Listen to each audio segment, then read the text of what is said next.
तो अगर आप एक प्रोफेशनल या एक स्टूडेंट है तो आपको कभी ना कभी ऐसी क्यूरियोसिटी हुई होगी कि यार ये स्टॉक मार्केट या ये शेयर ट्रेडिंग क्या चीज है। Now let's be honest, everybody needs some extra cash, right? But शुरू करने से पहले उसको जानना बहुत जरूरी है, इन्वेस्ट करने से पहले उसमें। तो आज मैं आपके साथ कुछ ऐसी टेक्निक्स और मेथड्स शेयर करने वाला हूं जिससे आपको बहुत आसानी से स्टॉक मार्केट में सक्सेस मिलने के चांसेस बढ़ जाएंगे।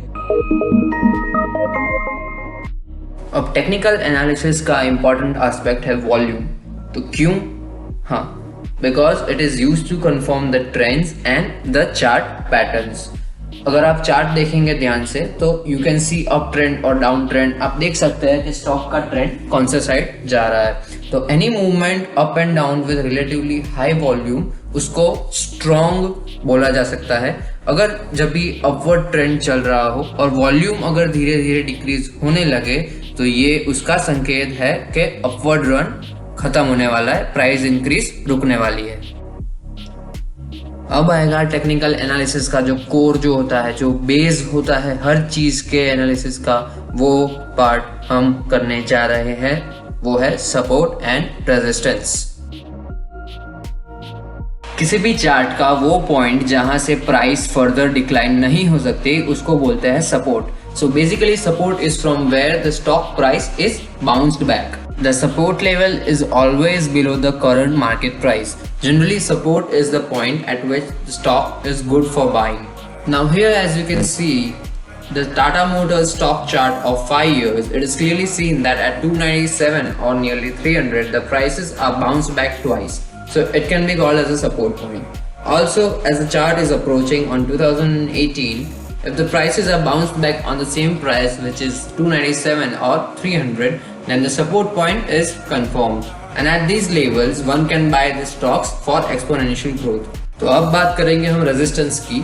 Resistance is completely opposite to support. It is the price जहां से प्राइस अप ट्रेंड को फर्दर राइज करने से रोका जाए।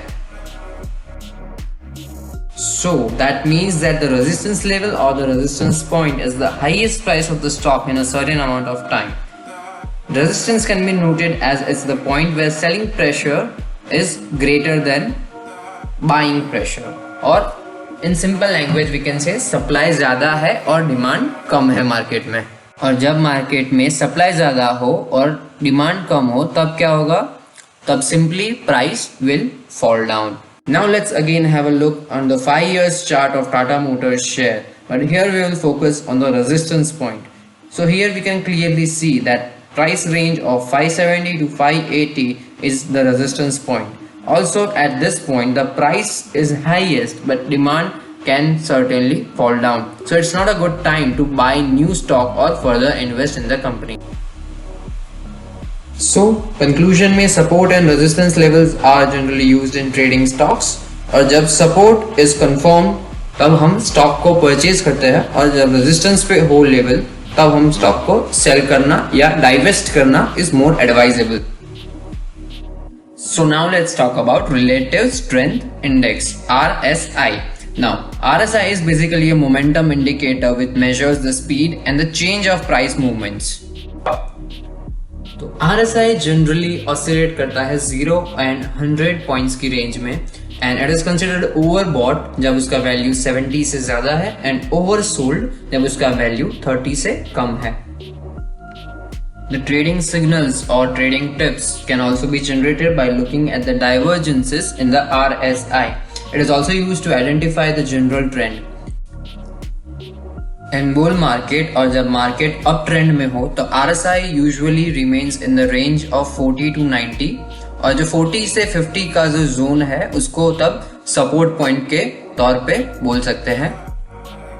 ड्यूरिंग बेयर मार्केट या डाउन ट्रेंड के वक्त RSI tends to stay between the 10 to 60 ranges, जहां पे 50 से 60 का जो जोन है उसको हम रेजिस्टेंस पॉइंट के तौर पे बोल सकते हैं। Now indicators are the tools which indicate to buy or sell. Indicators look at trends, money flow, momentum, volatility, and also provide a secondary measure to actual price movements and help traders confirm quality of the chart. Now, an oscillator is a technical analysis indicator which varies over time within the band which can be above or below a center line or between the fixed set levels. Oscillators are also used to discover short-term overbought or oversold conditions. तो ESP या earnings per share ये तब काम आता है जब आप किसी एक कंपनी के इन्वेस्टमेंट पोटेंशियल को दूसरी कंपनी के इन्वेस्टमेंट पोटेंशियल से कंपेयर करके खुद एक शेयर ट्रेडर या खुद आप ये कंपनी में इन्वेस्ट करना चाहते हो, तब आपको ये फॉर्मूला काम आएगा। इसका एक बेसिक सा फॉर्मूला मैं आपको बता देता हूँ, जो है net earnings upon total number of existing shares. अब ये डिराइव करने के बाद अगर कंपनी ए का EPS बेटर आता है कंपनी बी से, but you can not directly assume के कंपनी ए में इन्वेस्ट करना is better, because there are also some other factors along with EPS। अभी ये हम देखेंगे आगे। तो अब है वो टॉपिक जिसका नाम सबने सुना होगा, बट वो एक्चुअली में क्या है वो बहुत कम लोग जानते होंगे। तो आज हम उसके बारे में बात करेंगे, जो है price to earnings ratio P/E।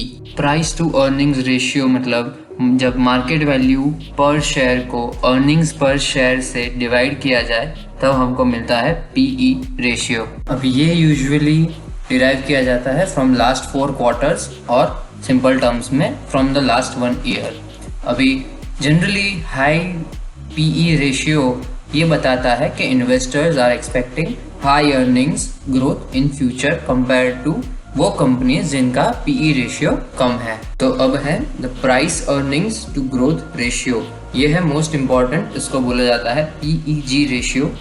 और ये एक डिटेल्ड वर्जन है PE रेशियो का, जिसमें डिफरेंस क्या है कि ये अर्निंग्स का ग्रोथ भी कंसिडरेशन में इंक्लूड किया जाता है। This can be helpful when you are looking for investing in a company.